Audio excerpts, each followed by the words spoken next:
Welcome to Now Playing Podcast's Street Fighter Retrospective Series. So you want to fight me? You came from across the world to fight me, soldier.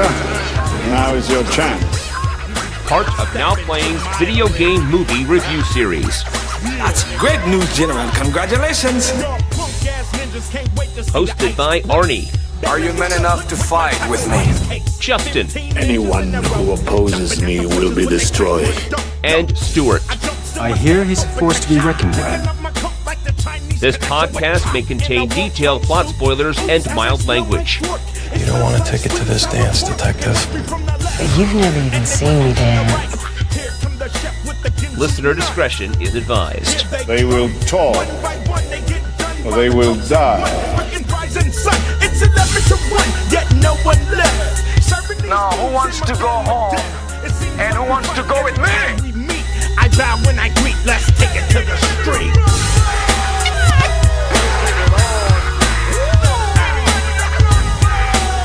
Street fight. Today we're discussing Street Fighter, The Legend of Chun-Li. Jesus Christ, help me. Starring Kristin Kreuk, Chris Klein, Neal McDonough, Dime Store, Neil Patrick Harris. Robin Shao, Moon Bloodgood, Josie Ho, Taboo, and Michael Clarke Duncan. Aw. Tell me this wasn't his last performance. Oh my God. Directed by Andrei Berkoviak. This is the Now Playing co-host who will always try anything once, especially if it involves gold handcuffs. Arnie. Stuart. You can call me Nash. Okay, it's Justin. You're not greasy enough.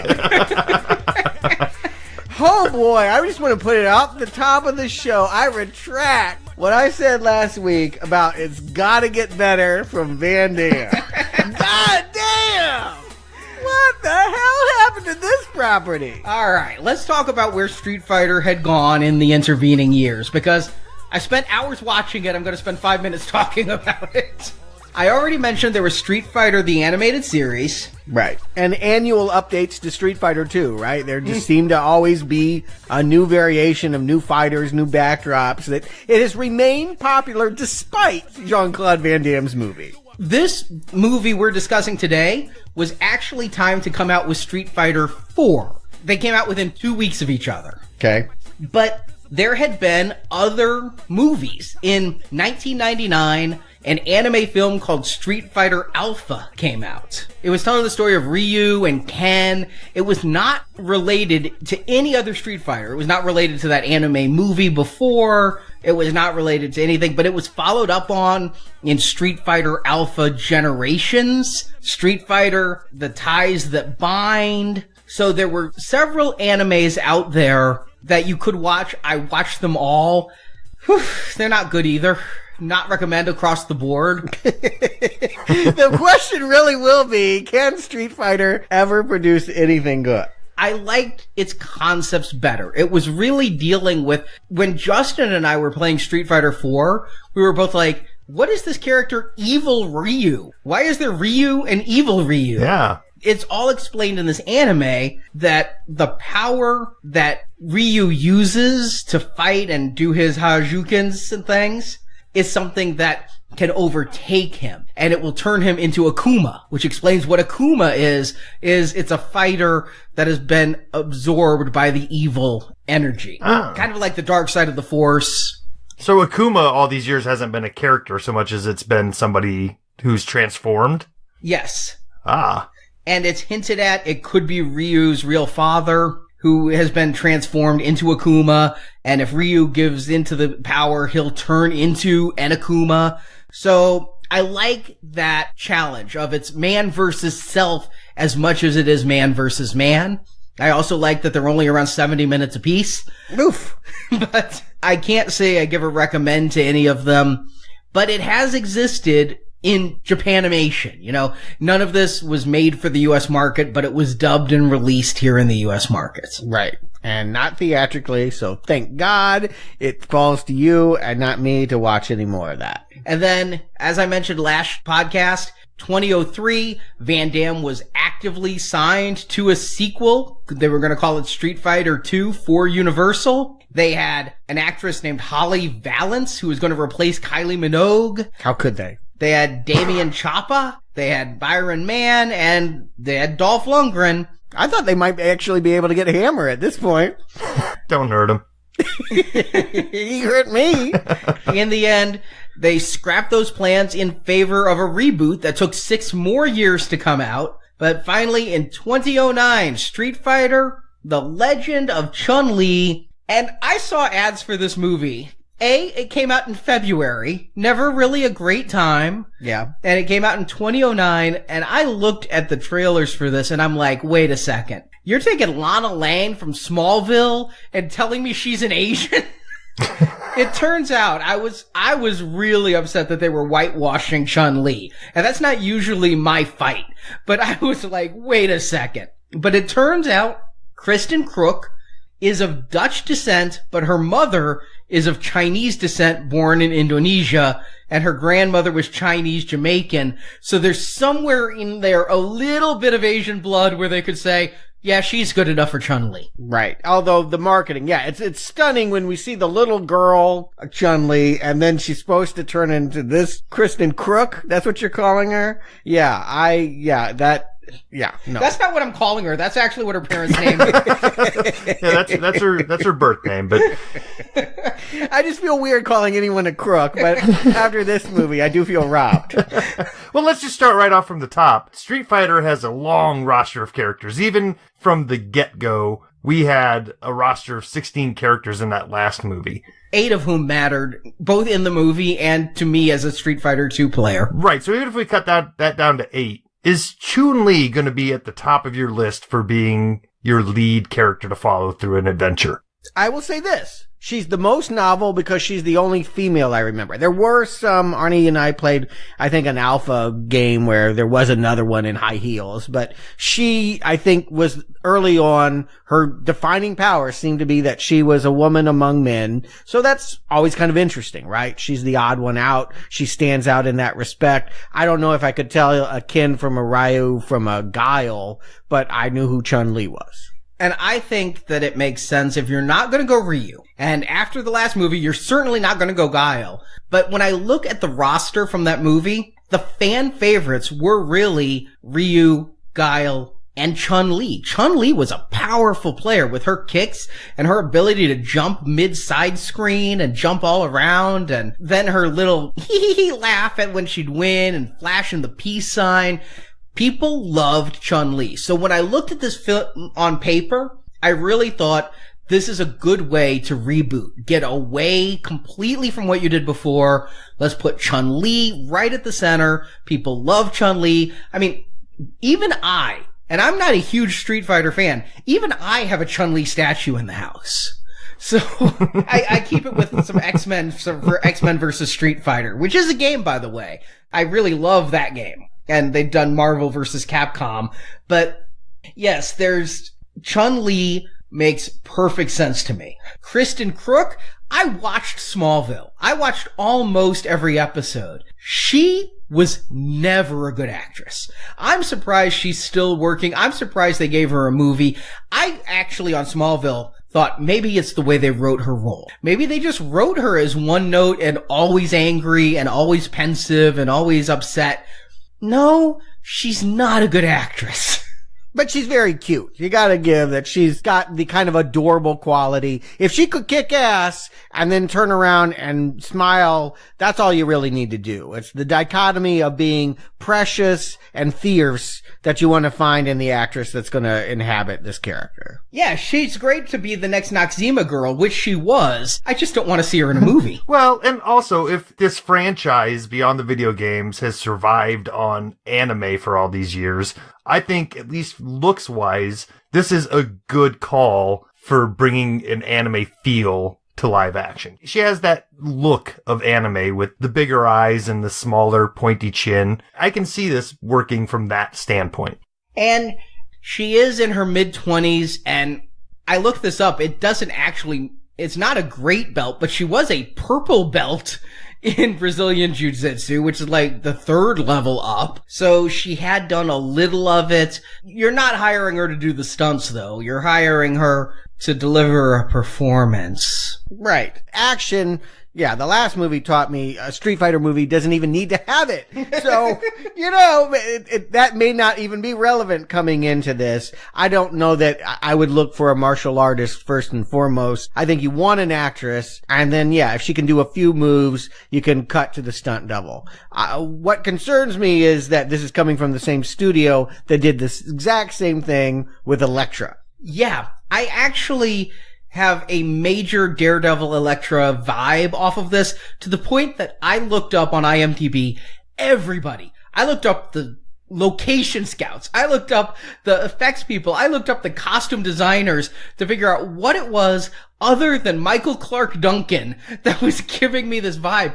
But this movie has a look of cheapness and darkness that it felt like Ghost Rider. It felt like Daredevil. It just felt like Elektra here in many, many ways. I mean, particularly Elektra, because that was a female superhero avenging her dead father, and she fights a ridiculous outfit, the Finger, or whatever it was, Kirigi. I mean, it feels very similar in that respect. It was the hand. Oh, right. You just called it the Finger. There we go. Because you wanted to give it the finger. Yes.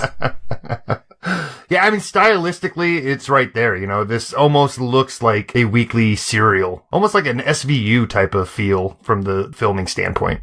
Oh, yeah, because we're going to have our own investigative cop, Chris Klein, trying to do his best David Caruso. What is he doing here? I have one affectionate memory of Chris Klein. He was very charming in Election. He plays the doofus that decides he can run against Reese Witherspoon, and he's very good in that movie. And other than that, I don't really know this actor, and I don't know what he's been doing in the 10 years since American Pie. I've always wanted to root for Chris Klein because he is a hometown boy. He was plucked out of obscurity when Alexander Payne, another hometown hero from Omaha here, came into town to make Election. So he was a nobody that tried out, and Alexander Payne put him in a second leading role in this feature film. And he did just fine in that movie as kind of the affable, likable doofus. And he turned that into the same character in 3 movies in American Pie. But, I mean, beyond that, does he have range? I don't know. He's played the same character in everything I've seen. This is the first time I'm watching Chris Klein get to act, and whew. Yeah. Alexander Payne, you might have want to left this one back in the Big O. So this is not Alexander Payne behind the camera. It's interesting to note that no, Stephen D'Souza is not writing, is not directing this one. Probably a good choice. But the guy that they did get is a cinematographer known for action movies. Again, they're going with that idea. He lensed Speed, Lethal Weapon 4. He had done some Jet Li movies at this point, Romeo Must Die. He should be able to deliver the fight. I liked Romeo Must Die. I liked Cradle to the Grave. But I've seen Doom. Now, I know we haven't reviewed it yet, but after Doom, I'm surprised they let this man back near an arcade, let alone to helm another video game movie. God, why are... Really? That could be conceivably worse than this? It's on par. I can't even. Why are we doing this arcade? I'm unplugging this. You know what? I just got a scroll. A scroll showed up today and said I need to go be a homeless person in Thailand. So this is my last show. I'm just letting everyone know I quit. You'd rather be homeless in Thailand. I do whatever the scroll tells me. The scroll shows up and I just do it. I could be a successful concert pianist, dropping it all, gonna do what the scroll tells me to do. You can't go turbo until we get to Wreck-It Ralph. Then you can bail. Okay, damn. Thank God Black Panther is next week. I might make it back for that one. I do want to see that movie. But yeah, this is not the handiwork, again, of someone that I feel like is in great command of action. Or dialogue. Or pacing. Yeah, storytelling in general. But let's get through it. Arnie, tell them what this plot is, and we will beat the shit out of Legend of Chun-Li. When Chun-Li was a little girl, her father was abducted by the evil crime lord Bison, played by Neal McDonough. Now as an adult, Chun-Li is played by Kristin Kreuk and follows mysterious clues that take her to Bangkok, where Bison has kept her father prisoner lo these many years. She was led there by Jen, not Jem, but Jen, leader of the Order of the Web, played by Mortal Kombat's Robin Shao. How dare you do both franchises, sir? And he better be better in that one. That's all I gotta say. His wig is better. Yeah, well. Jen wants Chun-Li's help in bringing down Bison. Also working against Bison is Detective Maya Suni, played by Moon Bloodgood. Now, I challenge you to tell me which was the video game character name and which one's the actress name. Yeah, we've seen her before in one of those Terminator sequels. I remember that name. And she's aided by Interpol agent Charlie Nash, played by Chris Klein. But they really don't do a whole lot of good in this movie. Nothing. They shoot a lot of guns and shout a lot. I'm not convinced that whole cop narrative wasn't just added after they realized they didn't have enough of a movie here, but we'll get into that. Mm-hmm. These adversaries are hitting Bison at a vulnerable time as he's preparing to receive the White Rose, which it turns out is a code name for his daughter. Or his conscience. Is this Rogue One? And Bison kills Chun-Li's father, who was kept around to Google stuff. He's a good businessman. Chun-Li... I mean, my God. You can't even believe what Oh, my God. Oh, this movie, it hurts. Yeah. All this trouble. He's so well connected. Good businessman. He knows everyone. Call someone. 911. Get me out of here. I'm at Shadowlow. Do you not have a phone a friend? He's sitting there with the internet. It just, oof. No one notices. The most important man in the world, and he can just gone. Chun-Li and Interpol and Jen storm Bison's base and kill him and his useless bodyguard Balrog, played by Michael Clarke Duncan. With Bison destroyed, Jen tries to recruit Chun-Li to go find a fighter named Ryu, but Chun-Li declines and decides to just stay home as credits roll. There's a hero I can get behind. No more! No more Street Fighter movies. Absolutely not. Do you want to go do one? Nope. I'm just going to stay home tonight. I'm going to Netflix and chill.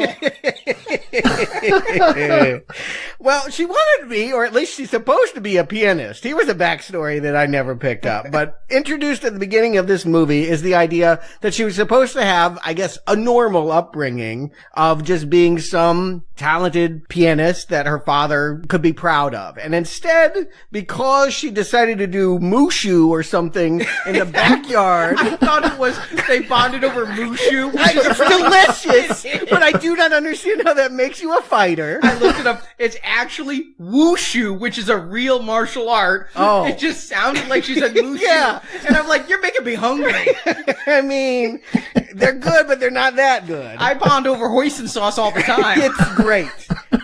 You know, I did catch a newspaper clipping during the movie that referred to her as a respected pianist. So it's not even that she's world-renowned or the best in Beijing or anything. It's just she's a respected pianist. Yeah, they have to superimpose her audience behind her. It was so bad. It wasn't even green screen. It was just a blurred out picture of an audience about 5 feet behind her. Exactly. And she's facing away from the conductor. He could be conducting an entirely different song. She has no clue. And she's going like Ray Charles, staring off in space. I don't know where those eyeballs are. And she's like going back and forth. I'm like, are you Stevie Wonder? Oh my, oh my. But her father's a businessman, and Yes. they moved around a lot as a kid. Or at least to one place. They left San Francisco and they went to Hong Kong, and that's where he's abducted. Now, I assume they actually went other places. My guess is they moved around because he's on the run from Bison, and she doesn't know because she's too young, and so they just moved place to place, mansion to mansion. I mean, they live in a huge freaking house with an entire wait staff, but they move house to house and all around, hiding from Bison until one night, Balrog, Michael Clarke Duncan, who He's great in everything. He's great in this. He's affable. He's charismatic. I love Michael Clarke Duncan in everything. He's good. Hey, he breaks in and attacks the father. Now, I did double check. The fathers are not in any video game, so this flaming hand chain move is not even in a game. His big move is he takes a wine bottle, blows the wine out of the wrong end. I don't even know out of the back end of it, splashes the guy, and then sets himself on fire to put the guy with, you'd be better being beaten with a chain. You just knocked wine out of the wrong end of a bottle and lit yourself with a candle? Good move. Then he follows that up by just throwing himself into Michael Clarke Duncan's chest and doesn't move him an inch. Can I just say, though, I'm really, really happy. We're 5 minutes into the film. We're getting a fight. Hey! It's already better than last week. There's styrofoam pieces of door everywhere at this point. There is, yes. They push that kitchen table all around. Once the father is subdued, here comes creepy Neal McDonough, and I can never look at him the same ever since the year this came out was our first ever bonus podcast for I Know Who Killed Me. Yep. That would forever change my way of looking at this man. Yeah, I've seen him in good stuff. He was in Minority Report, and he's a very fit man. He's done some physical action stuff. Not really the requirement of this Bison. He is the most Scottish Thai person I've ever seen. I want to point out that he is also now getting double platinum headphones for Star Trek First Contact. Okay, can't recall. Minority Report. Yep, sure. This movie and Red 2. If you say so. I Know Who Killed Me, of course. Oh, yes. Triple platinum headphones. He's not being recognized for his turning role in Paul Blart Mall Cop 2. We haven't gotten to that series yet. We're waiting on the third. But in the commentary, the director was not there, but Neal McDonough was. Wait, the director was not on set? I can believe that, actually. No, during the commentary. Oh, okay. But McDonough and the director came up with an entire backstory for this Bison, who is nothing like Bison from the game, nothing like Bison from any anime I've ever seen. He never even wears a cape. I don't know why they called him Bison. You might as well have called him Buffalo for as much as he resembles the character. Right. But here is the backstory that is somewhat in the movie, but spelled out by the actor in the commentary. Bison was Irish. Okay. His parents were missionaries. Got it. They came over to Bangkok. Yeah. They were killed. Got it. So Bison grew up on the streets of the Bangkok slums. Uh-huh. I want to point out he was an infant in the orphanage. Yes. So he would have had never heard his parents. It would have had I guess genetically they could have passed the brogue to him. But otherwise should not sound like. There's more. Okay. We do see him in his early life of crime stealing a bucket of fish. Yes, I did love that scene. The voiceover in particular, like, but he wanted more. Dare to dream. More than a bucket of fish? This guy is ruthless. You want some coleslaw, some hush puppies? A vinegar empire. He is out of his damn mind. So he became something in his world, stealing fish.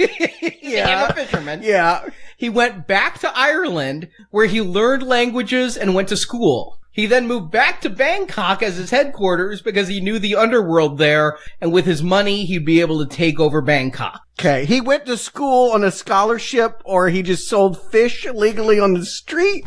Something. He became an affluent criminal. He then went to Ireland and got schooling there. Okay, so all right, yeah, what's very confusing is when we see the backstory, there's only 3 scenes provided. It's baby in a crib being ignored, which I'm like, they're not feeding it, like, how he lived, we do not know. Next thing, teenager stealing a bucket of fish from an old man in a boat, to getting married. Yeah, they skipped this whole schooling in Ireland bit. Okay. Well, terrific. Neal McDonough is a creepy dude, and they didn't really need to give much backstory to have us understand instantly he's the bad guy. He's sneering at this little girl. And for reasons unknown, I guess he's just not that evil. He just doesn't kill her. He lets her live. What he says is, because it's a line that's going to come back later. A gentleman would never harm a schoolgirl. Personally, I'm thinking of so many movies I've seen where it's like, you kill that child because that child's going to grow up with a vengeance and come back and kill you. Right. But he won't harm a schoolgirl.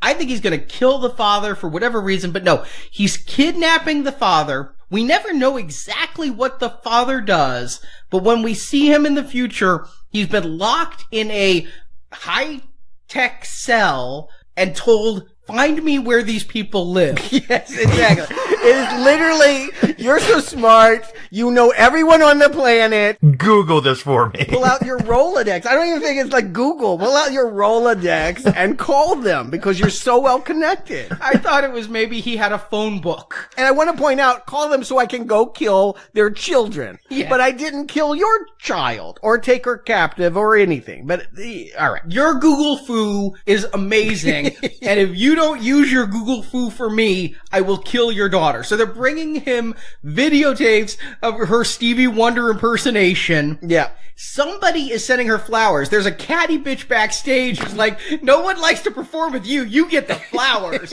But who sent the scroll? I just want to underline, if I haven't already, how outrageous it is that she gets a scroll as a gift. Can you imagine? Like, people give you weird stuff all the time when you're a celebrity. You know, I've worked in mail rooms. I've seen crazy stuff come in for famous people. You pick one of those up and you're like, changing my life, doing it all. I'm just going to Bangkok. I'm leaving behind everything. Well, her mother did die. Yes. She was sick, and I guess that was keeping her there, but she really didn't want to be a concert pianist. Did her mother die because of the weird white makeup they smeared on her face, or what was exactly wrong with this woman? Judging by the head wrap, I'm going some form of cancer. Yeah, Raul Julia disease is what I'm guessing here. She wanted out of this thing lickety-split, and who can blame her? But she says that with her mother gone, her world is opened up, so she is going to try to find this scroll. And she does stay in Hong Kong and goes to try to find out about this scroll because she has an encounter on a subway where a random man is mugged and she doesn't ignore it. Right. She doesn't stop the man from being beaten. I don't even know that she helps the man because we see in a news report later that he was brutalized. Like someone videotaped it, but nobody really helped him. But she said, hey, and saw that he had a spiderweb tattoo on his finger. And then she goes to the wise woman downtown. How fun would this video game be? Can you imagine? You're just being knocked by janitors in the street into storefronts who tell you to go to and fro. My God, if I thought the movie last week wasn't video game oriented, I mean, this is her wandering around monologuing. Just randomly, I get a random scroll and I'm just going to randomly walk around asking people what it's for. It is beautiful. I mean, I'll give her that. Yeah. But the shopkeeper who has like a black widow on her finger, they're all part of this Order of the Web. How is this not a Spider-Man movie? I don't know. I got a web for you. It's called Google.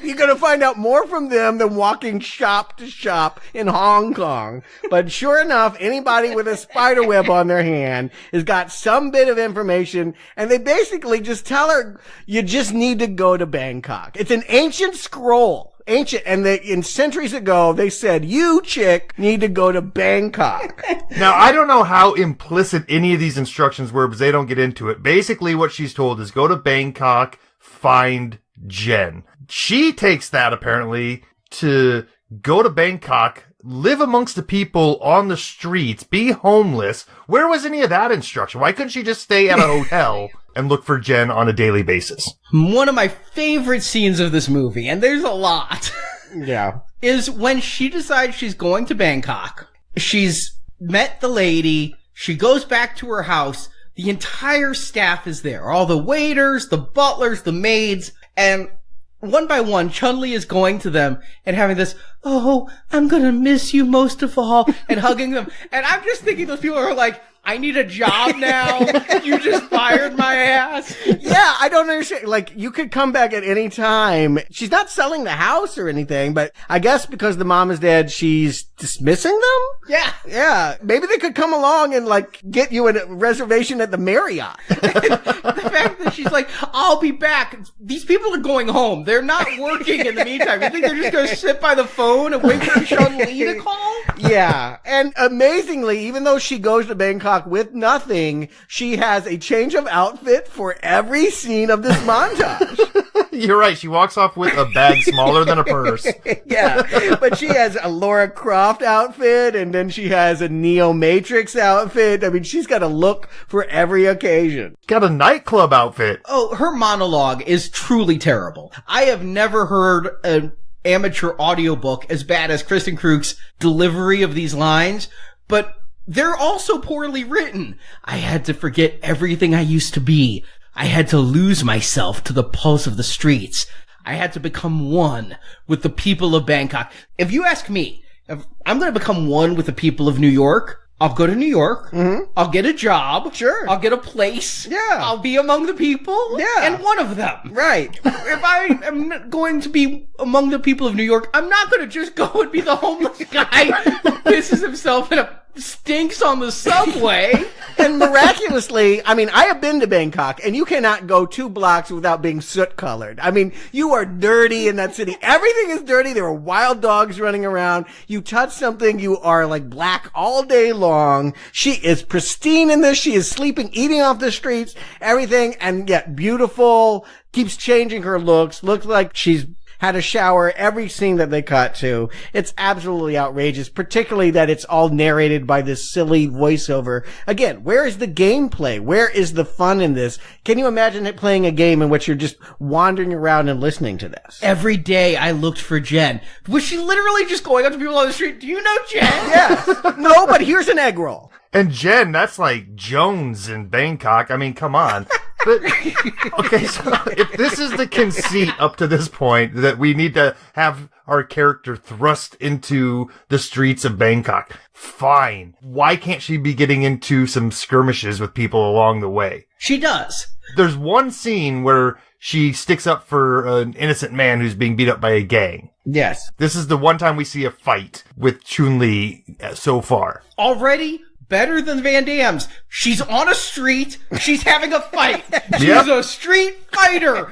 Win. It sure is. But again, this gang, we've never seen them before or since. They have nothing to do with the villain. They're just literally evil gang beating up old person. And she wins and loses at the same time. She beats them and like knocks a bookshelf over on them and then immediately faints. I'm like, well, That's how she finds Jen. Now, they did cut a scene where she also stopped another crime from happening, but she did it by pickpocketing and deception instead of fighting, so they cut that shit. But she finds Jen. Meanwhile, in parallel, we have Bison. And Bison also, coincidentally, has decided to move his operations to Bangkok in a scene stolen right from Tim Burton's Batman. He brings all the crime lords together, says, I'm taking over. You can like it or be killed. Every single person walks out. One of them calls him puta, but yet bitch is not in any subtitle. There's 2 versions, rated and unrated. They added a little more blood, but no more cursing. this got to be a PG-13 again, right? Right, the rated is PG-13. Yeah. The unrated is, it would have gotten them an R for a little bit more blood. There's literally 47 seconds of difference. I watched both. I got the same experience. Not a good one. But he happens to coincidentally be consolidating in Bangkok with his 2 henchmen. We already talked about Balrog and also Vega, played by Taboo of the Black Eyed Peas. Oh, really? Yes. Oh, wow. I said, is that the Black Eyed Peas guy in my notes? And it actually is. It is the Black Eyed Peas guy. When you can't get Will.i.am, because he was doing X-Men Origins Wolverine at this time. Or Appleby Apple, whatever his name is. There was a trailer for X-Men Origins Wolverine on the Blu-ray for Chun-Li. I'm like, this is not a good sign. But you can't get Fergie. She's in Grindhouse. So you get Taboo. You get the other guy. Wow. Yeah, okay. You know, the song that they had out about this time, Let's Get Retarded, is pretty darn identifiable with what we're watching so far. Maybe they should put that in this movie. Yeah.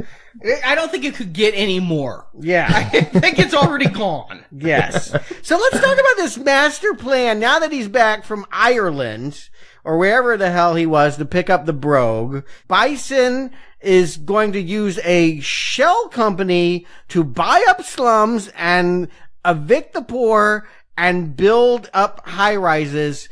This is not illegal. This is gentrification. Yeah, this happens in every city, everywhere, by everyone. I mean, this is the story of every major city. Why would he need to create some shadow Esperanza company to do this? I think Shadow Lao is like mafia or Yakuza. You don't want to have the Shadow Lao Corporation, the same way you don't want to open Yakuza Incorporated. So he has this company that he runs, but you're right. What he's doing is legal, except to get the zoning permissions, he has Chun-Li's father Google the addresses of all the members of the board. And I'm like, what board are they talking about? The board is the board of Bangkok. They just are the board of the city. Yeah, there are people in suits that sit in a room with a long table, and that's the board. And what this movie forgets to do, though, is give us the flip side of that, so we should care. He wants to take over this crumbling ghetto of a neighborhood so he can profit from it. Yet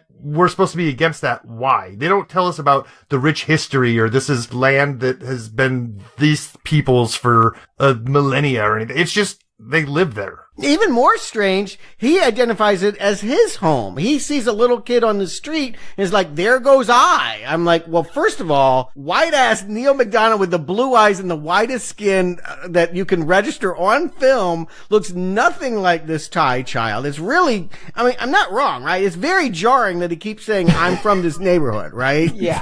At this point, we don't know about the missionary, whatever. I'm like, huh? What are you talking about? But yeah, if you're from this neighborhood, why are you evicting all of your people? Why is he not helping them? Why isn't he building housing for them? I just don't understand. Yeah, he says that they should thank him, and Balrog's like, they don't think that. I mean, Balrog sees it. Yeah, they should thank him if he actually built them houses, but no, they're in picket lines because they're being shoved out. They have one day to get out of their slum, and now the wrecking ball is literally coming tomorrow morning. I love it. I love the train of yellow Hummers that is going in, and they're like pulling people out of their house like, nope, the board says you're out. I don't know what this board is. And I don't know how Chun-Li's father helped. They said they're going to threaten their children. But, you know, contracts signed under duress aren't legal. Once they get their children back, can't they just come and arrest by this? This movie is no more adult than last week's. No. But also, meanwhile, we have Nash and Maya doing their thing. Oh my God, I had no idea what we really needed was David Caruso in Bangkok CSI, but here we are. This is incredible. Everything he says is a one-liner. Everything. There's not a single line that he delivers as a human being in this movie. He's either the best or the worst thing about this movie, depending on the way you want to take it. If you are enjoying the fact that this movie is a god-awful train wreck, then he is the sum total of everything that is wrong here. Blowing in, they're literally like, it's a police department in the only other skyscraper in Bangkok. Outside their window is the Esperanza skyscraper, and it takes this guy to like point them and goes, that's the one, you know. Like, Shadow Lao is not a myth. No, it's a breakdancer, I think. But and not to jump too far ahead, but also the same day that Bison takes over the control of that company, the logo on the building changes immediately. I mean, they need help. I'll give you, but I'm not sure they need Chris Klein help. Wait, was the board of Esperanza? And he was taking over their company and they already owned the slums? I don't want... I've seen this movie 3 times, I want to add. There was one of the worst... I want to kill whoever came up with the pop-up facts during the movie's bonus feature. I watched this rated, I watched this unrated, and I watched this pop-up video, and I still don't know exactly what the fuck is going on? Yeah. And the only reason to include these characters is because at some point, their story and Chun-Li is going to intersect. That he will have something that she needs and vice versa. But for 99% of this movie, she is lapping them. They are following the wrong people, hanging out in Moonblood's apartment, doing nothing. Like, hanging outside of the nightclub and watching the people run out and not finding out what's going on inside. They are completely clueless. And we get such wonderful lines. I mean, he really, truthfully, I've said it a couple times, but you can't understand the level of Caruso impersonation going on here. I'm surprised he doesn't put on a pair of sunglasses after every single line he speaks, because it's like, yeah, Last Supper, and he serves them their own heads. And I just expect to see his sunglasses. Yeah, he's American, right? But he's Interpol. It's very again, the accents. Just don't even try. And his entrance, though, he gets a grand entrance. Coming up in that sports car, getting out, there's the rap music playing. I mean, it's good rap music. It really is a hell of an entrance. But, I mean, he is greasy. That hair is slicked back like Michael Douglas in Wall Street. He looks like what Chun-Li should look like after a day on the street. But she's got perfect hair. I don't know how this is working out, but he lives in a nice apartment and just doesn't groom, I guess. Oh yeah, he's got a saunter and he's got a 5 o'clock shadow, so he is our guy apparently, because this doesn't seem to be made for an American audience, from what I can tell. Is this a character you can play? I thought there might be a Nash. All right, here's what it is. Remember last movie there was Charlie Blanca? Yes, the monster, the mutant, the fake Hulk. That was actually a combination of two characters. You had Blanca, the character you could fight, but then Charlie, the character from Guile's backstory, who he was trying to avenge. Okay. Well, it turns out that Charlie is really Charlie Nash, who you could play in a prequel to Street Fighter 2, also called Street Fighter 2 something. So Charlie Nash is indeed a character, and it's the same character as who turned into Blanca last time, but is not Blanca, if that's not confusing enough. Yeah, well, Chris Klein looks like he's turning into some kind of mutant here. It's scarier hair than what that monster had. Now I want a Chris Klein Blanca makeup. And also Moonblood. Maya. I don't know why they did this, but she is based off of, from Street Fighter 4, the character named Viper. I don't know why they didn't name her Viper here, but everything about her earrings, her motorcycle, it's all Viper stuff, but they named her Maya. I wonder if there was a last minute change in the name, and they're like, because they can change that in a game pretty quick. You just change a font, but here they have to change it. But I realize something now. When I hear the music, when I see the cops, when I see the bad guys, you know what they're doing? It's two things. It's a horrible hybrid. It is like Blanca himself. Some scientists said, we're going to take the genetic material from Batman Begins, and we're going to make Chun-Li Begins. The way Bruce Wayne had to be homeless and know what it was like to steal. Chun-Li is going to be homeless and know what it's like to get a free egg roll. Sure. I mean, I think you're right. Yes, this is where we were in the superheroes, was that Batman Begins had been out a couple years and Dark Knight would have been coming out around the same time. They wouldn't have been influenced by it. But yes, clearly they would have been trying to Nolan universe it. And then the other side is, they're doing the Street Fight and the Furious. The cops, the music, the techno, the underground. I think Jen is supposed to be our, dare I say, Dom Totoro, our Vin Diesel of this movie. Perhaps, you know, it was also a time when they were really running female superheroes and running them aground. But after Kill Bill, there were just a lot of Eon Fluxes and Tomb Raiders, and every woman who won an Oscar was like, God damn it, I am going to go and be a female action hero. And they just weren't succeeding, but they were making a whole lot of them. I feel like that would have been an influence on this as well. They very clearly, it's Chun-Li's movie. It's worth pointing out that Nash and Moonblood and anyone else, they're just bit players. I don't even think Bison gets a fight in here other than punching a woman. We'll talk about it in a minute. But he gets no real Street Fighter video game kind of fight. This is mostly to showcase the Chun-Li character and what she can do hanging out with Jen. Yeah, Jen is truly outrageous. He's going to teach her the way to shoot magic balls of energy. Yeah, the last dragon had the glow. This is the glob. You just want a big old glowing glob to just bounce around. This is After Effects 101. This is lesson number 2 on a YouTube video for how to spin an effect over a moving video. It's how did they look at this and think this was passable as a special effect is beyond me. Yeah, last week they had $35 million and they didn't want to do any special effects shots. This week they got, $1.95 and some street vendors, and they think, oh yeah, we can do everything that they do in the video game. But yeah, I guess you do it because that was sorely missed last week. We sort of wanted the fights to have super magical moments. You know, her move, I recall it very well, is that leg kick, you know, where she can just kind of have a flying kick and her thighs are huge and she just can beat the hell out of you until she is just oscillating with an aura. Yeah, because 80-pound Kristin Kreuk is going to do that to me. And I didn't know this. There's something in the beginning of this movie where her father gives her a necklace of the spinning bird. I'm like, it's going to mean something. It's going to be a clue somewhere. Turns out, well, first of all, there were deleted scenes that kind of harked back to it, but it's also a reference. That kick you know of hers is called the spinning bird kick. Yeah, I feel like that was partial setup for her move.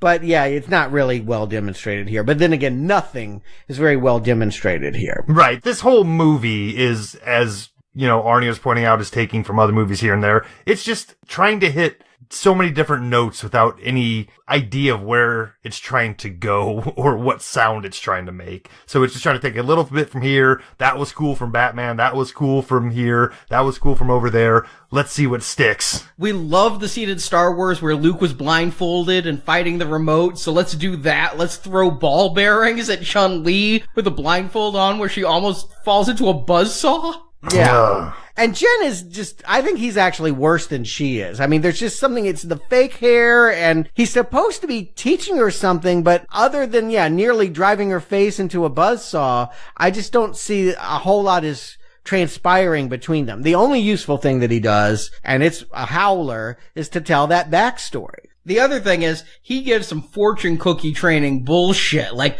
only in the dark do all colors become one. It's like, what the fuck are you doing? Oh, yeah, every platitude you've ever read in a fortune cookie was said in that training montage. Yeah, again, that is not helpful to have a character spinning that kind of garbage. I need at this point someone to take control and give focus, and instead I feel like they're wasting time on the roof. And he says that he knows Bison, that they grew up together. Yes. Where? Where is that happening? On these streets, apparently they're the same age. But we saw the orphanage. Did he pick the baby out of the bassinet and feed it? I think maybe they were in the orphanage together. During their street tough days, they do make it clear that they were both part of the same gang that became Bison's gang eventually. When you say make it clear, they have a line of dialogue, but when we see the flashbacks, I never see a young Jin and a young Bison together at all. I mean, isn't that just obvious that you would do that? He was just out of frame stealing the other fish. You're right. He was getting the hush puppy. I get it now. What a criminal mind. But something we haven't talked about, but is important to this plot, is that when our Bison came back, and I don't know how Jin would know this, maybe he was hanging out in the cave, but this guy was getting married to a white woman in a white dress with a white rose on it, and she's pregnant, no less. She's pregnant on her wedding day. He takes her into a bat cave and rips out the baby because it's his conscience. No, he's transferring what little goodness is in him into the baby, so he has no goodness left, which is why his blue eyes turn black. What goodness did he have? You know what he really did is he took the last of his dignity. Neal McDonough, whatever you got out of your early work now. Have you seen I Know Who Killed Me? It's already gone. But I remember Ravenous. I remember Minority Report. I remember when he wasn't a joke. But this is, I just do not know how you go beyond this. This is the scene that would have made me, I mean, I would have turned it off long ago. I never would have turned it on. But this was the scene where I actively wanted to get away from this film. So they want to research his plot They know everything that's going on. And in fact, all the crime that Chun-Li's been seeing, all crime with no punishment, is stuff that Bison made happen to lower property values. Really? He's behind everything? He's behind everything. Oh, wow. Yeah. Okay, but I guess, yeah, they're trying to say Jen at the same time as the head of this Order of the Web. Any good deed is also being done by... globally, I suppose, in Hong Kong at least, and here, they're all acting on his behest. So really, good and evil is really Jen and Bison. But the Order of the Web is this ragtag group of really old people, street sweepers, yes, and old ladies who sell egg rolls, and ladies who read old scrolls. Right. There's no fighters other than Jen. Right. At no point does he call in the Order of the Web to go fight. It's him and Chun-Li. It's like, do you want to join my club I just started? I did this many times in high school. Hey, you want to join my band? We're the first members. I guess Capcom is not coming to these filmmakers and saying you must put the latest characters in your film. I mean, the mandate last week was 16, and here, is Jen even a fighter? I remember an old guy that you could play that was a fighter, but... Yes, Jen is a fighter. Later day, though, not from the 94 releases. But we got Bison, who really isn't doing much fighting. We got Balrog. We got Chun-Li. What about this lesbian? Is Katana... Is she a fighter? No, I thought she was, but it turns out I was thinking of Katana from Mortal Kombat. This is Katana. Yeah. Yeah, this is just a name to make it sound like somebody who might be in a game, but no, she's just as disposable as the character would seem to be. Yeah, here's the video game characters we have, though. Chun-Li, Bison, Charlie Nash, Balrog, Maya, only she's called Viper. Yeah, whatever that is. Jen, Vega. Oh, I keep forgetting about that. How could you? His mask was 4 times too big for his head. It really was. Really pathetic. It's like they made the mask and then cast Taboo. Yeah. They're like, oh, well, we expected a big guy to play it, but just put this on. It looks like the mask from Jason X. And then Rose is actually a playable character in the game, but it's not Bison's daughter. Oh my God. Okay, interesting. All right, so there's the ties to the video games. But you're right. They're filling all the details because the video game doesn't give you a story. They're filling it in and plugging it all in with movie moments. They're filling this up with, well, you remember Basic Instinct when the lesbian scene happens at the nightclub, except it ends up Rami and Michelle here. I mean, this dance scene on the club is hysterical. Oh my God, that Kristin Kreuk is wearing this weird blue, shapeless garbage bag on her body. And then she's gonna come down from a balcony and start dancing alone spastically. That's gonna draw out of this entire club full of hotties and strippers. Right. The lesbians going after the blue garbage bag girl. Yeah. The middle-aged clerical worker looking lady. Yeah. Who's apparently she's getting her hair done by the same person who's doing Klein's hair in the morning because it's both just straight back with some gel and forget it. Both of them have their hair straight back. Maybe that's the lesbian look in Bangkok in the late aughts. Although I do love Katana's bodyguard's porn stash. I mean, there is some fashion, but no, when Kreuk is breaking the fourth wall and like looking at us, quote unquote seductively, she actually just looks mildly annoyed with the audience for coming to see her movie. And when she gives that look back as she's going up the stairs and cocks her head, she turns around, she looks pissed. Is this take 81? What the hell's going on? That was her trying to be seductive, Arnie. Oh my God. Honestly, Kristin Kreuk is probably the funniest person around. Why isn't she doing sitcoms? Because if this is her idea of seduction, she is just pratfalling all over the place in real life. Yeah, I don't know what the character is supposed to be doing. She knows at this point, because she's been eavesdropping on Balrog, that there is a white rose coming. And because this woman helped engineer the real estate deal, I guess she thinks that dragging her into the stalls of the women's room, she's going to get more answers out. I want to know what nightclub has bathrooms this big. Every nightclub I've been to is like 2 stalls, 2 urinals. So the women's room maybe has 3 stalls. There you go. There's no line is what surprises me. There's no line for the women's room. Maybe this is the secret bathroom, but yeah, it's huge. And, you know, guys, we make do with 2 stalls. Sometimes it's just a sink. Everyone pisses in it. But yeah, women, you know, they had to make it this nice posh thing. And we needed a fight scene. Let's face it. At this point, this movie is begging, screaming for us to see Chun-Li go against someone that is her equal. But why not somebody from the game? Why Cantana? And I don't know how modest Kristin Kreuk is, but we get to see Cantana has garters on and things. Kristin Kreuk is literally wearing a pair of biker shorts exactly the same color as her dress. So every time she does a flip, we don't see above the knee. I mean, that's practically Amish. Yeah, there's something weird going on here because they never really call her Chun-Li. They always call her the schoolgirl. So, like, I wonder if they kind of had to make a decision there. It's like, well, we can't really overtly sexualize this one we're calling a schoolgirl. Because, I mean, tell me how old she is. She could be 17 here. She could be 38. Agreed. 26. Oh, okay. Right down the middle. Sure. So, I didn't want to get too anatomical here, but during all of this fighting, at some point, some money clip pops out from somewhere. It's on the garter. It's on the garter. Okay, I'll just leave it at, that's not where I thought it came out. And I just didn't know why we needed to know that. Like, carry a purse, clearly. Can we talk a little bit about the sound design in these fights? Every hit breaks a bone or cartilage. Like, that's all I could notice. Every time, like, they grab somebody, it's like...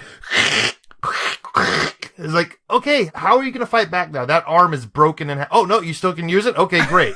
I thought the same thing, because she gets Cantana's arm behind her back, and we hear crack, and I'm like, okay, you broke her arm. Then Cantana fights some more. She gets her hand through some porthole in this art design bathroom, crack again. I'm like, so did you just break her arm through the hole? I have no idea what the hell. And what about these bodyguards Cantana brought? Where are they? It turns out there is a deleted scene where the bodyguards come in and this fight is extended further. They're like, enough. Why would you cut the fight scenes? All right, that is really ridiculous. Are they that bad?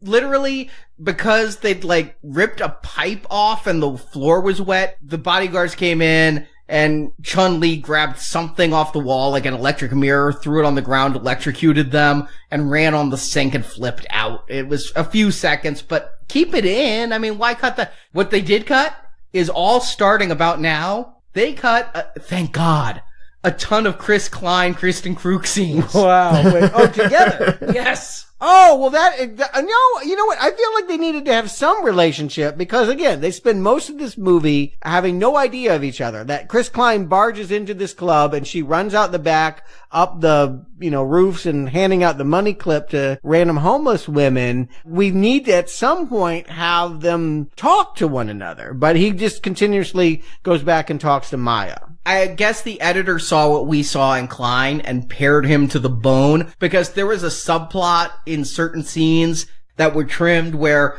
he had a family too. Bison killed his daughter. Oh, no. She would have been 6. Okay, yeah. We do not need a backstory for him. God knows. As it stands, though, we do get the precious moment of Chun-Li just showing up at Nash's apartment when he had just poured himself a stiff drink.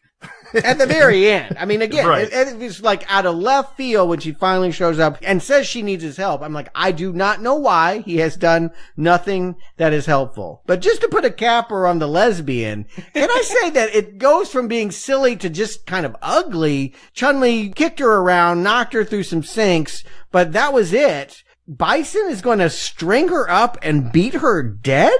Yeah. That is ugly. Well, she gave up information. I mean, snitches get stitches. If you give big information, I could see getting killed. I really could. Now, again, the actor in the commentary said because Cantana was so important to him, they were so close, he had to do the honor of beating her to death personally. Okay. But the tone here is just something that keeps popping up. I forgot at the beginning of this movie where you look at a truckload full of decapitated heads, it's like, oh yeah, this was kind of gritty. And then it's kind of PG-13 for most of it. And then Bison is snapping a woman's neck and blood is splattering all over his face. It's like, oh yeah, that is happening in this movie. It's once again, they're just grabbing at notes, seeing what sounds good. We're away from Morphin. I think we can finally say that there is no place for the Turtles and Mighty Morphin audience here. This is not pre-adolescence. This may be teenage. It's 13 and above, sounds right. But yeah, there are two tones here. They could either have a more serious story or they could have, more video game goofiness fighting. The fight in the bathroom felt like a Kill Bill moment, done badly, but Kill Bill. And then, this death scene felt like it was from a much more stark, gritty film than is earned. Yeah, decapitated heads and women being tied up and beaten don't have the same kind of cachet as the bum fight that Kristin Kreuk gets into. But we keep hearing now, two things have happened. Balrog, in addition to being a bodyguard, is also like the attaché, and he's saying, well, we've lost the schoolgirl, but we'll find her, but the rose is coming. What could the White Rose be? Very quickly, we're going to find that backstory that we've already talked about, thanks to Gen. And of course, as soon as I see that, I'm like, okay, the White Rose is the daughter. Of course it is. The white girl, Rose. Yeah, her name's Rose. She's white. Here's what I don't understand is where did she ever go? After he ripped off the baby, he shipped it to Minsk or wherever he sent her, Raminsk. And he's just now bringing her back because he's decided this is my new home. Let's bring my daughter here. Yeah, he couldn't have her in Shadaloo prior to that until he had cut off the heads of every enemy. Admittedly, his MO is to use family against his enemies, so maybe he just assumed that they would do the same to him and use his daughter against him. But might I point out that it really is not fair, because you want an enemy who's powerful. You want a bad guy that you're like, oh my god, how will they ever defeat him? They're catching him at the weakest possible moment. His daughter's coming home. All he wants to do is build some condos and meet his daughter. Yeah. And they're attacking from two sides. The Order of the Web and the cops are just slamming down on him. Meanwhile, the cops have gone out of business. They had to move out of their offices because I think they literally ran out of money on the production. Yeah. It would explain the abruptness of it. There were other scenes with Klein and the cops going to investigate stuff, and it was dead ends, and God. Yeah, why have them relevant in the plot at all? It really is just not good. But Chun-Li's the one who's doing all the investigating, and she tortures some guy to find out the White Rose is coming in on a boat at midnight, but it's a trap. And I didn't understand that it was a trap. I'm like, all of a sudden, she's just somewhere. They're not even giving us an establishing shot that she's at a shipyard. She's just crawling through wires, and now she's being attacked, and I'm like, what did I miss? Did my disc skip? I literally rewound to play it again, and I'm like, I guess this is the shipyard. Later, 10 minutes or 15 minutes later, she's like, you set me up. I'm like, why couldn't we have established that in the moment instead of me just sitting here head scratching? Yeah, okay. I just assumed that I nodded off for a few seconds, but who could blame you? Yeah. Legitimately, I started watching this movie at 11 o'clock at night. 30 minutes in, I'm like, I can't do it. I came back the next day and started over at a much earlier time. Yeah, I started at 8 and I had the same experience. I broke it up in 2 days because it's just too much. Even though this movie is barely 90 minutes, it's really brutalizing. It's pulverizing because you have to keep rewinding to figure out what's going on. If I could just let it roll off of me, that'd be one thing. But I have to sit here and talk about what I'm not understanding, so you just keep rewatching things and keep going, wait, what? With the baby and huh? And there's not a lot of reward. Surprise, surprise. Asking why is not going to give you a whole lot. You're not going to get more from the second time you watch it than the first. I'll agree. After my first time watching this, I felt like Cantana. I felt like I had just been pummeled to death by Neal McDonough, and I had to watch this 3 times. Yeah, that's awful.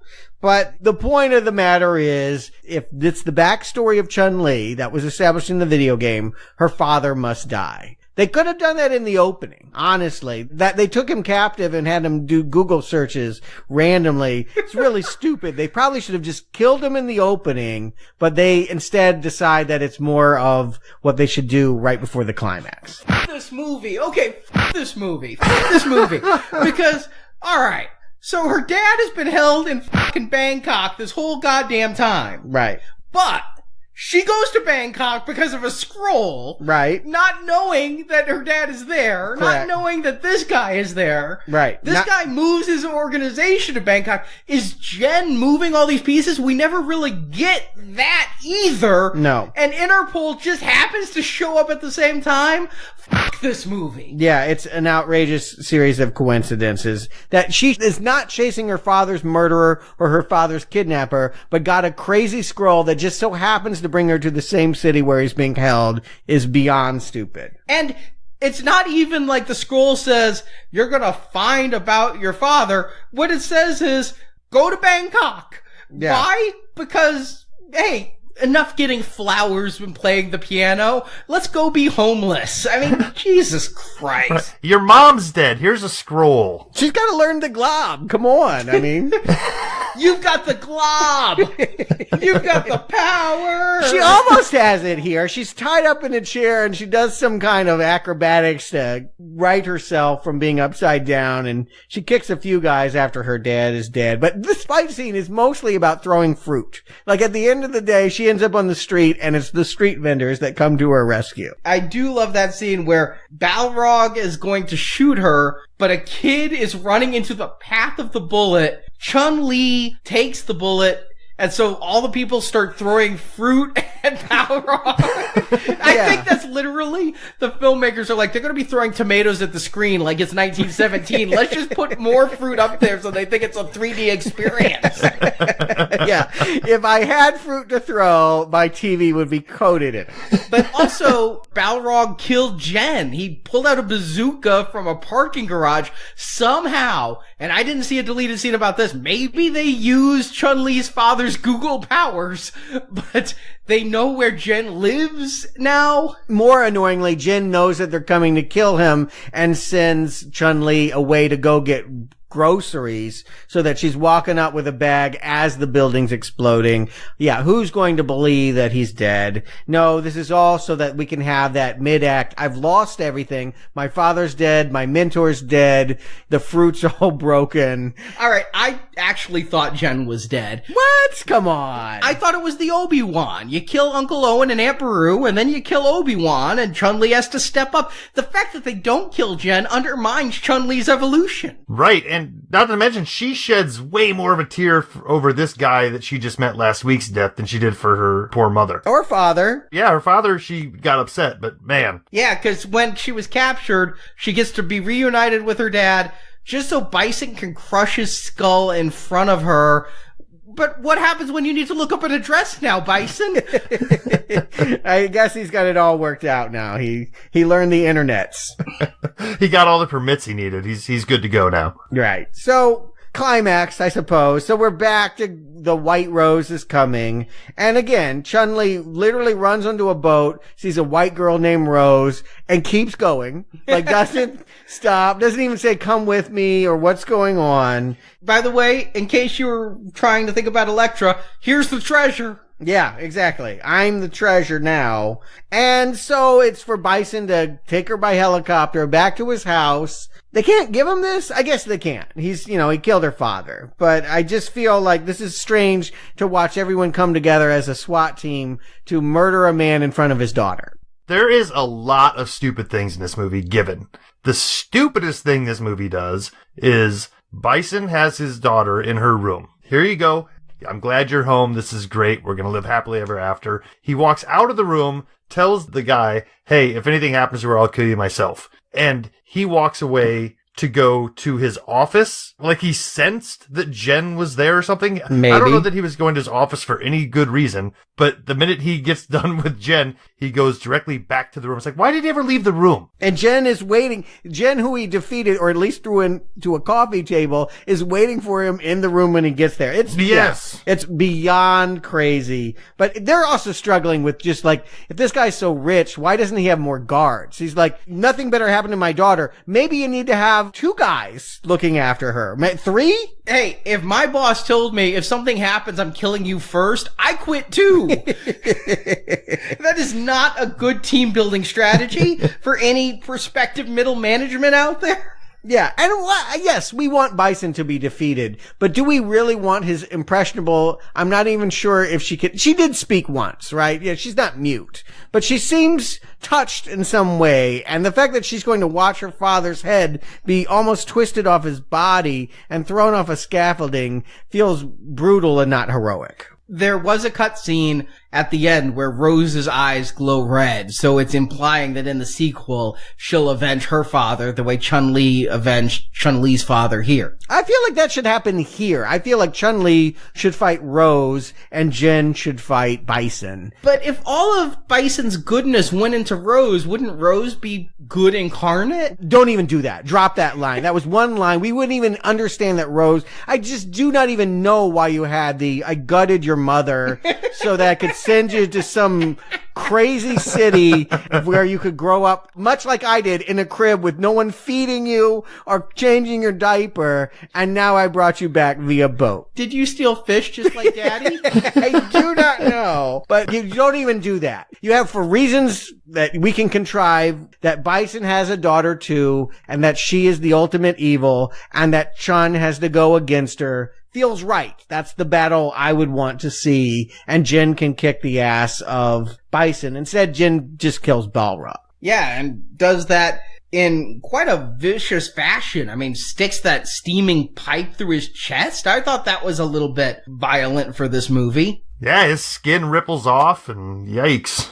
It would be more impressive if it didn't look so cheap. But again, the CGI work in this is just atrocious. It's appropriate for an $18 million film at the time, but the fact that Jen first fights Bison and then Chun-Li comes up with a bamboo stick to fight Bison, I'll give it this. I did not expect Neal McDonough to pull off a fight this well. I didn't think he could do it. He holds his own. He is as good as Kristin Kreuk as far as the fighting goes. Yeah, no, I've seen him be physical. I mean, he's actually usually a very fit and active guy. He could do what is required of this movie, but again, is this the fight we wanted to see? But she finally uses the glob. That's how she wins the fight. You know, it seems like he might actually beat her ass until all of a sudden, I mean, she kind of cheats, but she pulls out a glob and throws him over the side of the building. It's not heroic. It's not only did she cheat, it wasn't even her idea. Her cheat knob had to tell her. You know, Jen had to be like, you know what to do. Like, oh yeah, a special move we've been training all movie for. Oh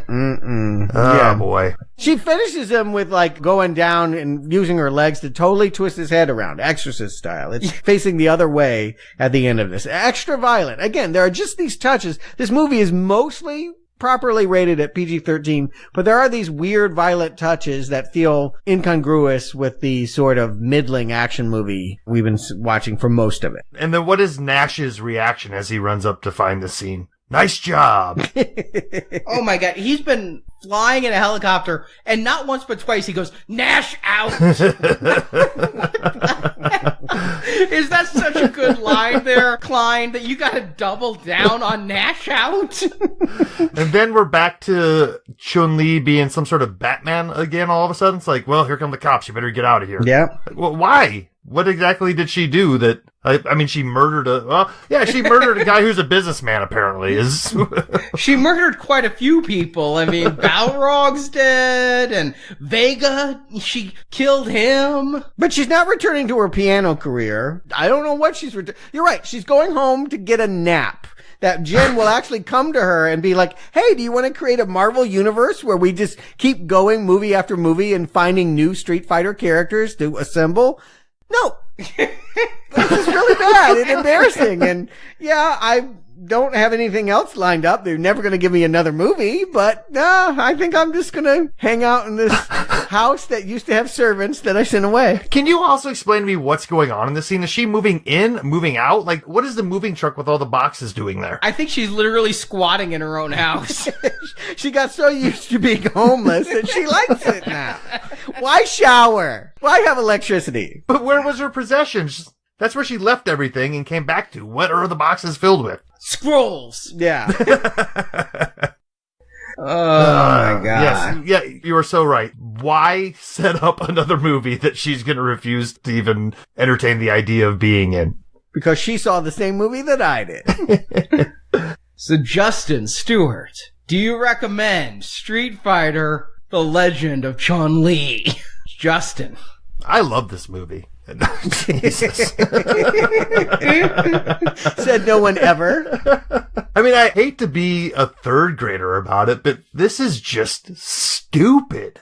There's nothing here to cling on to for a fan of the game franchise, or even if you were a fan of the movie that came 15 years before this, that actually put a little bit of effort into making it look like a video game. This could have been any dumb action movie. Didn't need to put any of these people's names in here. It has nothing to do with Street Fighter or Street Fighter lore at all. So from the standpoint of it being a Street Fighter movie, So if I'm looking at it as just something to watch, I guess the best thing I can say is I'm glad it was less than an hour and a half long. It's a hard slog to get through. And you know what? I'm going to just gnash out on this. I'm done. Stuart. Yeah, I might be done forever. Honestly, why did we do this video game? If I had known that the first 4 movies would be this horrendous, I would not have agreed to do this series. Agreed. It was your idea. Stop it. I didn't want to. I just don't want people to think Arnie forces upon you. I thought it was something that could fill up the time, and now it just fills up the toilet. I mean, this is some of the worst movies we've ever watched in rapid succession, and no sooner than I go, this is the worst, then here this comes slamming in your face. I don't know what to do anymore. I'm afraid to turn on the next film. It's so bad. This is so bad. It's not fair that these movies are so horrible. It's like Mangler 3 every week. I can't do it no more. But because I want to see the movie next week, it'll give me some time to come down, and then hopefully whatever comes next, what is it? Tomb Raider? That can't be too bad. I mean, I haven't seen it, but it can't be this bad. These are, again, when you ask me some of the worst things we've ever seen, it's been 2018. It's pretty much what it's coming down to. This is horrible. Horrible filmmaking. I don't know what's worse. Is this the worst one? Is Double Dragon? Is Super Mario? I can't tell you. But when Van Damme is your hero, you know how bad it's gotten. Stuart, the game plan all along was to get you to have a higher appreciation for Marvel movies. Yeah, no, I mean, it really does it reframes most films. Even Stephen King is looking better. Can't wait for that Tommy Knockers movie now. You know, my sister said something once that, and I normally don't think she's got a brain in her head, but one thing she said made sense, is that having a child hurts a lot. And when you have one, right after you give birth, you're like, I'm never going to do that again. But over time, you forget the pain. And by the time you've forgotten the pain enough, then you're like, you know, it wasn't so bad. I'll have another child. I think that's where you're at, Stuart, is you just gave birth to Chun-Li, and you're forgetting the pain of things like that long run of Children of the Corn, and the RoboCop Prime Directives, and Mangler 3.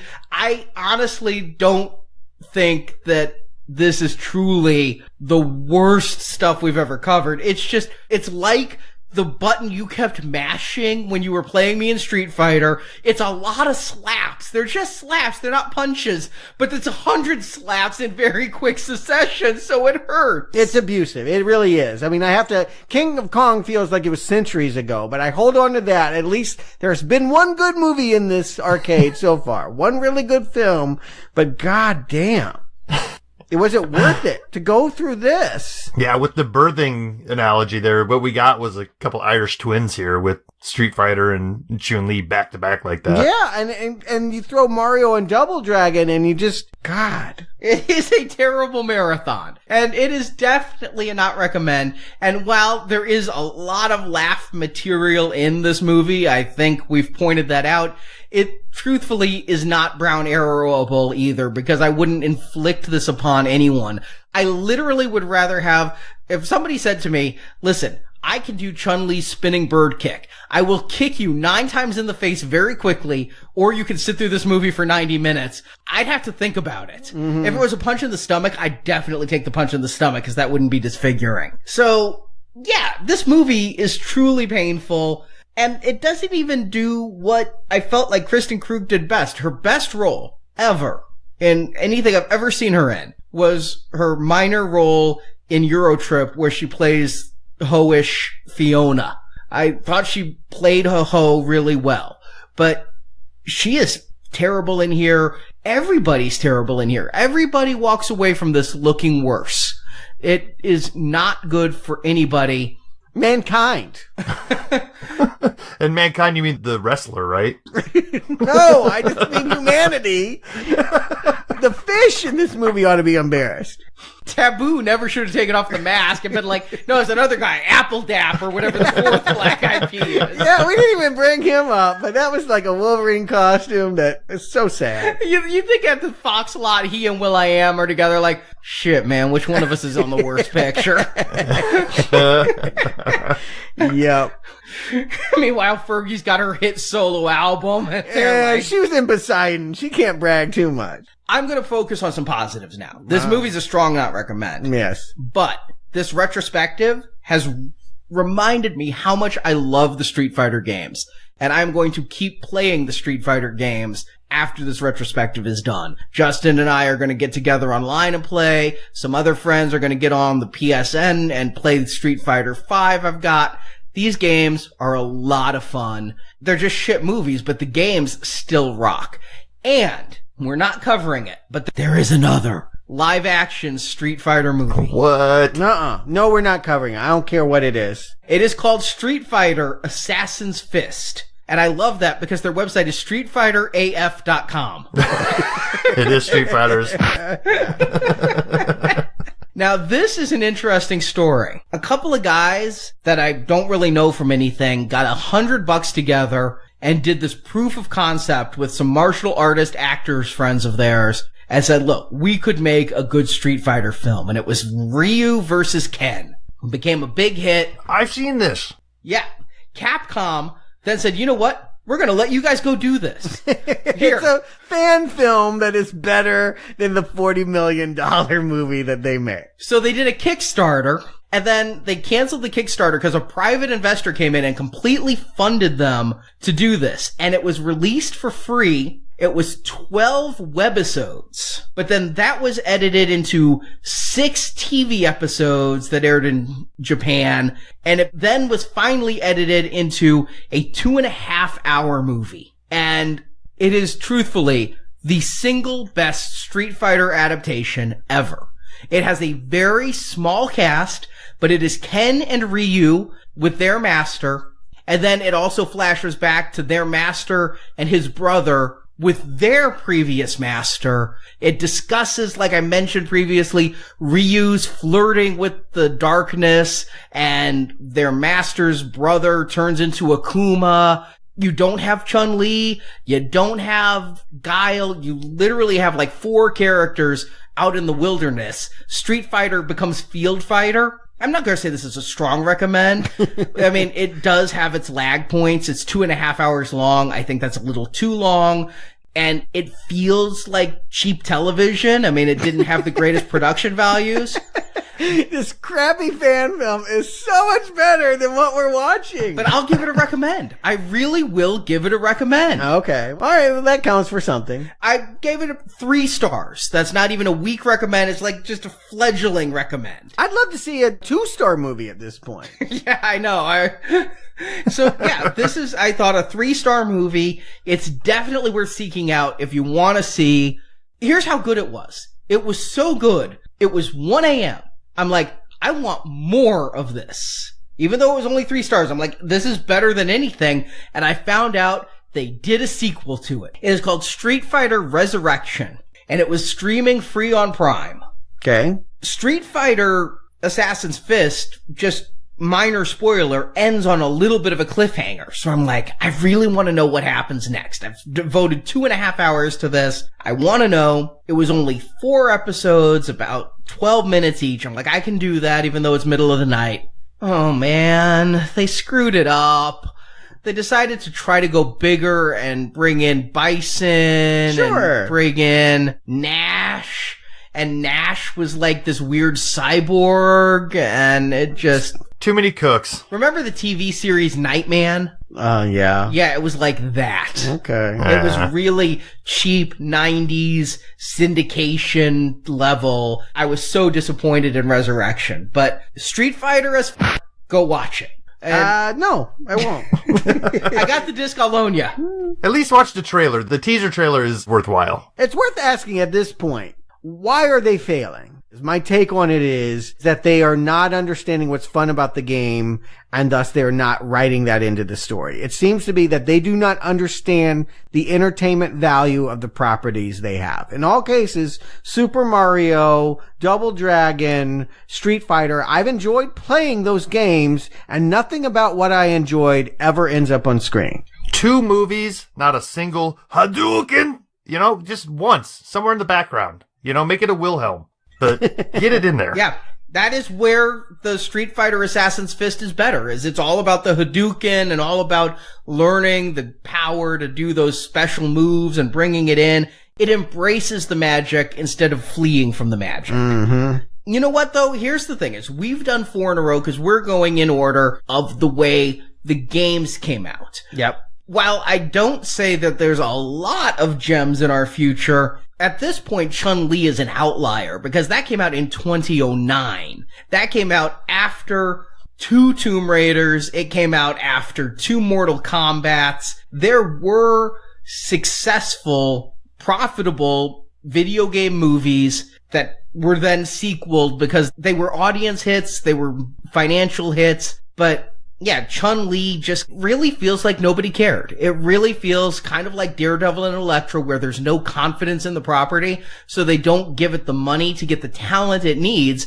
and so you're left with basically not much more than the fan film had, trying to put together an effects extravaganza the same way Daredevil didn't have enough money, Elektra didn't have enough money, Ghost Rider didn't have enough money, and everything that came out of those were turds, and they were all released in February, and it is telling that the producers of this film would go on to do Ghost Rider 2, Spirit of Vengeance. But, you know what? We're gonna take a break, we're gonna do Black Panther, and then we're going to see a 2001 hit, Lara Croft Tomb Raider. We'll see if it's recommendable, but it was successful. I have to believe whatever my grievance about it is. And I've eaten these words before. I think I said it last week. It's gotta be better than what we've seen.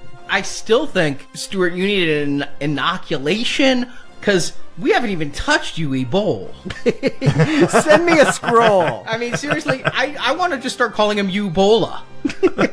You think these are bad? Just remember, we watched House of the Dead together. Yeah, you can't. Yeah, you reminding me of what's to come is not helping your case.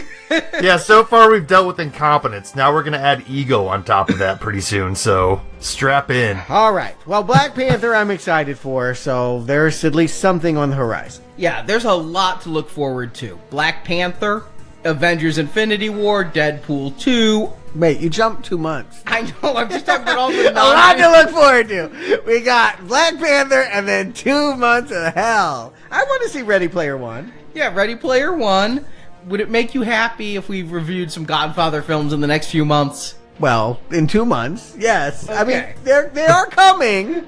But that does conclude with Godfather 3, so... Yes, it comes at a cost. But I do feel like, just looking at this franchise, looking at the arcade now, 5 movies in, and I just can't believe that we have to go through dozens more. If it's going to be like this, I don't know how I can do it. I mean, and I complained about all those Marvel films, and Reb Brown is laughing. I will echo Arnie's sentiments that while the movies were not fun to sit through, it has brought back an excuse to dust off those old games and play that. There's not been one movie of a video game that I wouldn't have appreciated seeing someone play that video game more than watching the movie at this point. Yes, what you just described is something I'd rather see than Legend of Chun-Li ever again. And, you know, I've dusted off some old action figures that I've had over the years of Street Fighter guys. Who's your guy, by the way? Who would you play if you could sit down right now? Who would you pick? I go with Guile and Blanca are my two go-tos. Okay. I go with Dalsum and Chun-Li. Okay. I'm sticking with Honda. Yeah, and there's one button. Yeah, whatever. I kicked your ass. You did not. It was pretty evenly. It was not. You were defeated. By E-Honda. Sorely. But embarrassingly. Over the course of the evening, there was no decisive victory. And the same thing with Justin and I. We each won some, we each lost some. Yeah, we evened out. I feel like I had a little bit of advantage on Street Fighter. You had a little advantage on the Capcom Marvel. Yeah, that is the best thing to come out of all of this, is getting to play Marvel vs. Capcom, where it's Street Fighter characters against superheroes. Oh, yeah. Which is the perfect segue, because this week we had Capcom, next week we have Marvel. We're going to theaters, we're going to Black Panther. I'm going to New York. I'm going to actually watch that movie in Times Square and record my review from Manhattan. Wakanda by way of New York. So we will be back next week with that. Justin, Stewart, thank you for sticking with me. Till next week, game over.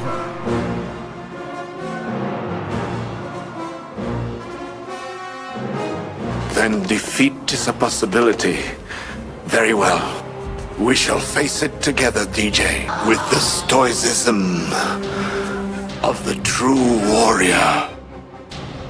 Thank you for listening to this episode of Now Playing Podcast. We hope you've enjoyed the show. That was beautiful. Come back to NowPlayingPodcast.com each week for another new movie review podcast. We're coming! We're coming! Charlie! Charlie! Hang on, buddy. We're coming! We're coming! And in the NowPlayingPodcast.com archives, you can find reviews of other video game movies, including Resident Evil, Double Dragon, Super Mario Bros., The Wizard, and more. I couldn't help feeling like I was being led somewhere new. Was this mysterious scroll a message? I had to find out.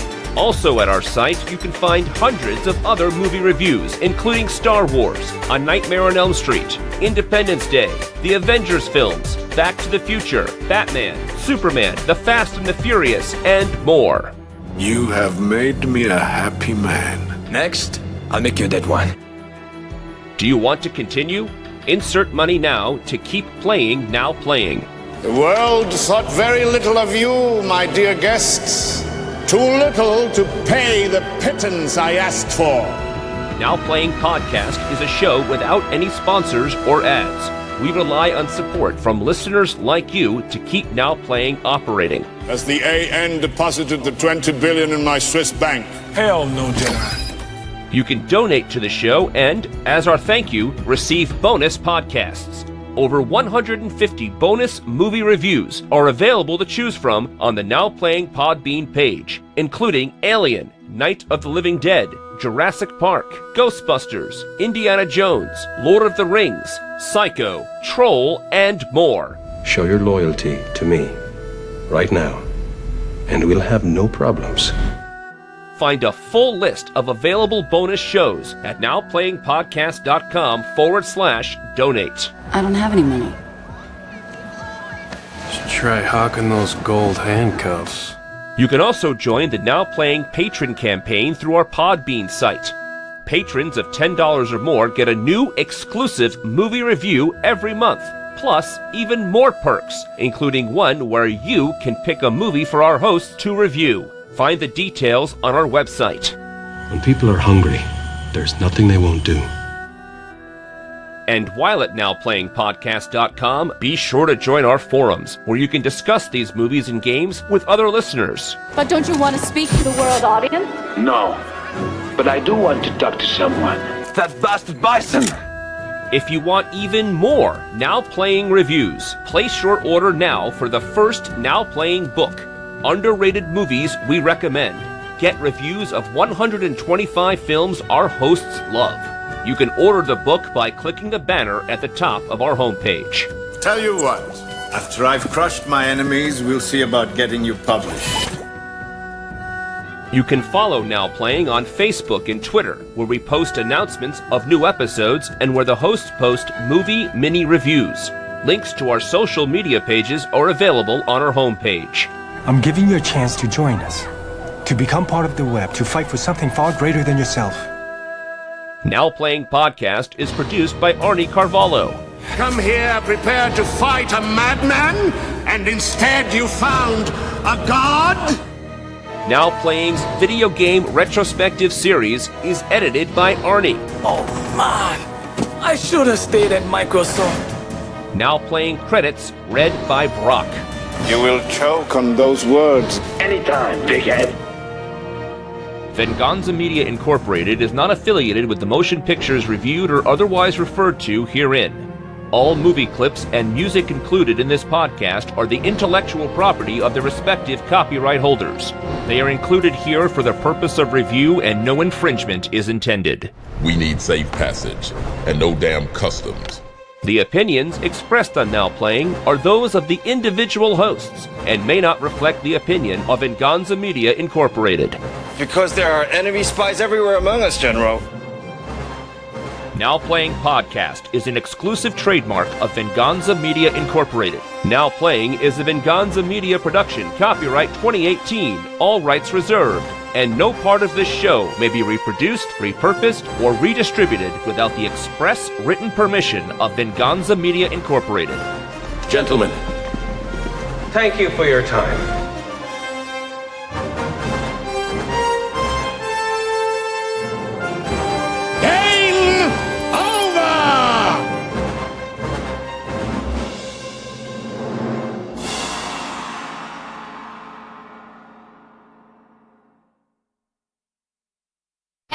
Charismatic. I love Michael Clarke Duncan in everything. We gotta get to Green Mile someday and I'll see if that's actually true. I remember thinking that was unfortunate. He got an Oscar nomination out of it. Yeah.